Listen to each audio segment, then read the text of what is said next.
Hello everyone, this is Aegon of Astora, and it is Sunday the 27th of September today, and I hope you're all having a fantastic day.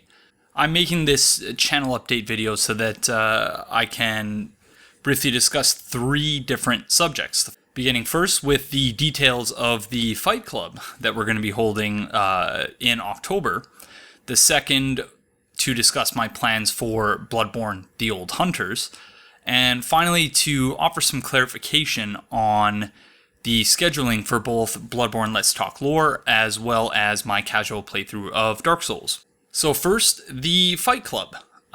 This was requested by Dima Parachute and a few others during my No Death, No Bonfire livestream. And as a result, I'm going to be hosting a Dark Souls 2 Scholar of the First Sin on the PlayStation 4 Fight Club, to be streamed live on Twitch on Saturday, October the 17th at 7 p.m. Eastern. If you want to know how this translates in terms of your local time, I'll leave a link in the video description below, which will allow you to input your own time zone, and then it will let you know exactly what time the Fight Club will be starting for you specifically. If you'd like to tune in and watch, I'd recommend that you follow me on Twitch, if you haven't already done so. A link to which will be found once again in the video description below. If you can't make it but you would still like to watch, not to worry, I'll be uploading the highlights of the Fight Club right here on YouTube so that you can watch it at your leisure. If you'd like to participate in the Fight Club, on the other hand, there are a few conditions that you will need to meet. First, and probably most obviously, you will need to have Dark Souls 2 Scholar of the First Sin on the PlayStation 4. Second, you need to purchase the Name-engraved ring from Sweet Shalquar, the cat in Majula. Third, you need to defeat the Executioner's Chariot in Huntsman's Copse so that you can purchase the red summon sign in the Undead Purgatory. Fourth, you need to unpetrify Strayed in the Lost Bastille so that you can purchase the Agape ring. Fifth, you need to defeat the Drake guarding the drawbridge which leads to the Blue Cathedral, defeat the old Dragon Slayer, and then nullify the human effigy effect at the bonfire there, as we're most likely going to be fighting on the platform where the Drake spawns.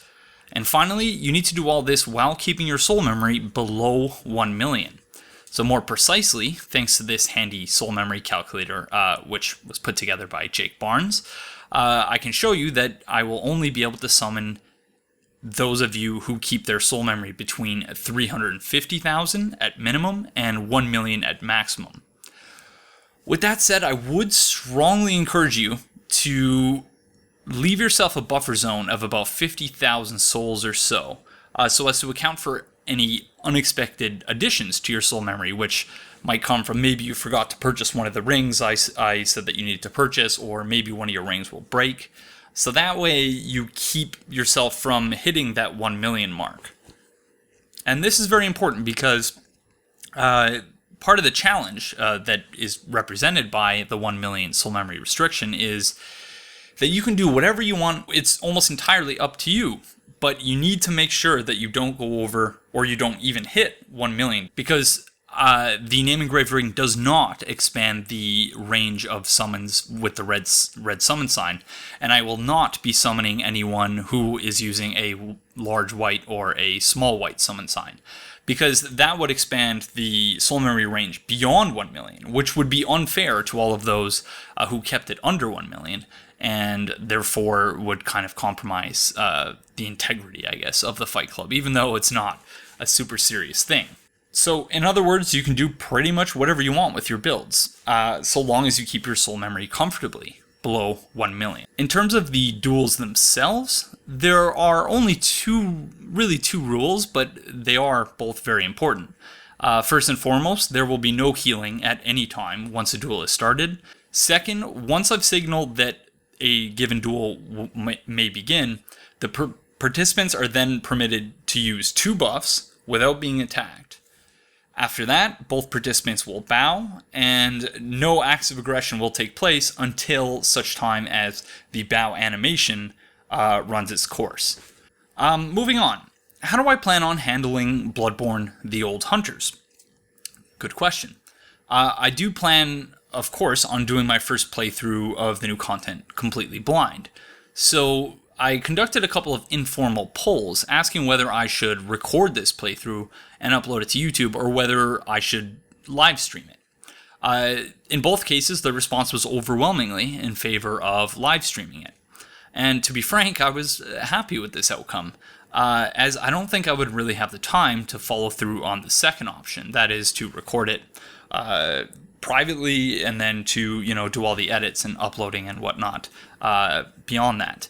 But more on that shortly. I don't know when exactly I'll be live streaming my blind playthrough of the new content, but I plan on doing so as early as I possibly can.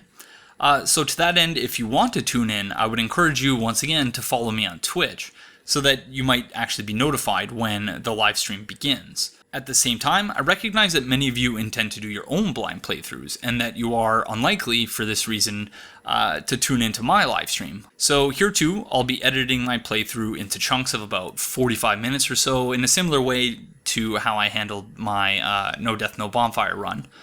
And so then that way you can still do your own blind playthrough of the new content, and then watch mine later if you so desire.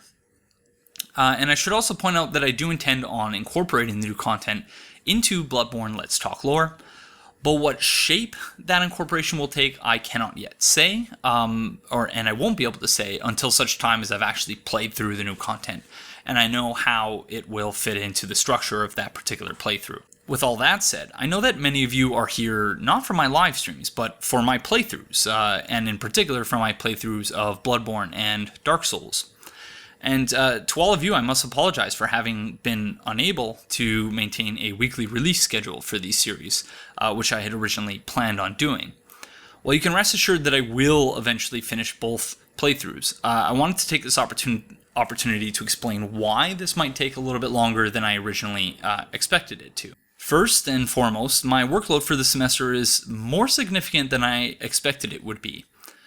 So in addition to having to read no less than 5 books per week in preparation for my comprehensive examinations, I also have 2 teaching assignments that require a considerable amount of my time and attention. Second, the air conditioning in my apartment has been turned off. As a result, the temperature in my apartment has hovered around and occasionally exceeded 30 degrees Celsius, which for those of you who use Fahrenheit is about 86, 87 degrees Fahrenheit. Now this makes it very difficult for me to function in general, and all but impossible to function without my window open and a number of fans pointed in my general direction.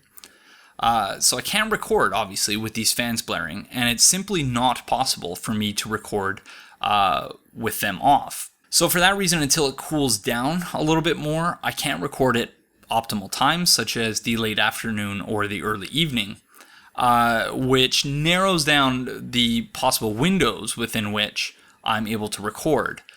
So I've been struggling to find a time, for instance, to record the next episode of Bloodborne Let's Talk Lore, where all of the factors that need to align are aligned. That is, that I have time to do the research, I'm in a agile state of mind, and I'm able to actually do the commentary coherently, that I've, have the spare time from all of my work, and that, I've completed everything I need to on that given day, and that, the recording environment itself is optimal in terms of the audio and video. So all of these things have to align in order for me to be able to record, and unfortunately in the last couple of weeks, it's just been more or less impossible for me to find a moment when all of those things are in sync.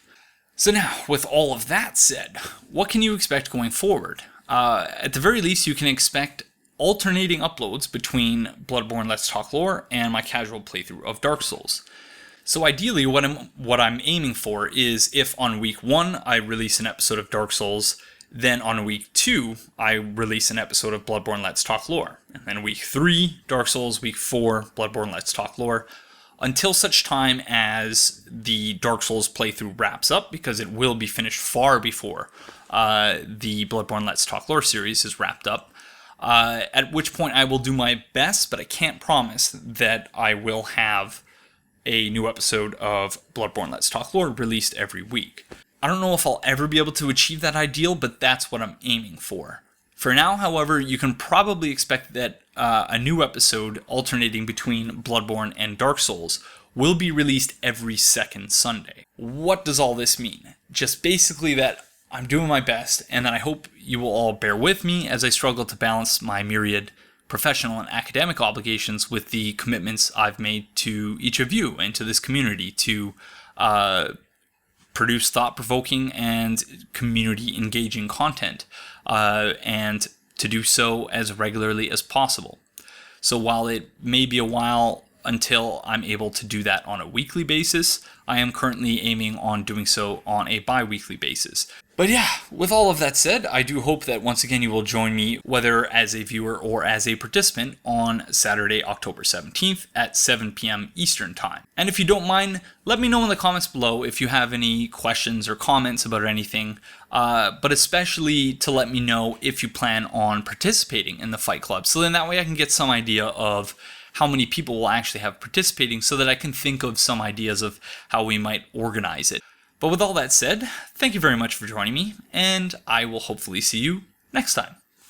Bye-bye!